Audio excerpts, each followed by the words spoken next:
कलावंतांचं मानधन रखलेलं आहे त्याचं मुख्य कारण म्हणजे पालकमंत्र्यांनी समिती पुनर्गठित केलेली नाही।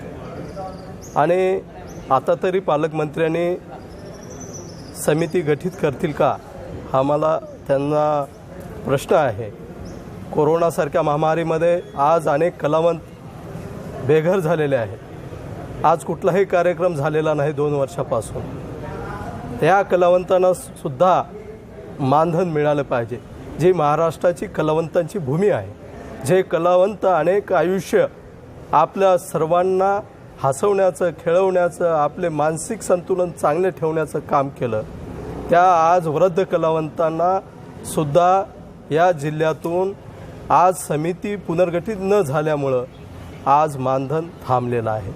आज काँग्रेसची जिल्हा परिषद आहे, काँग्रेसचे पालकमंत्री आहे आणि दुर्दैवानं त्या वृद्ध कलावंताकडं आज त्यांनी पाठ फिरवलेली आहे। म्हणून तुमच्या माध्यमातून मी त्यांना विनंती करतो की आपण तात्काळ समिती पुनर्गठित करून वृद्ध कलावंतांना न्याय द्यावा।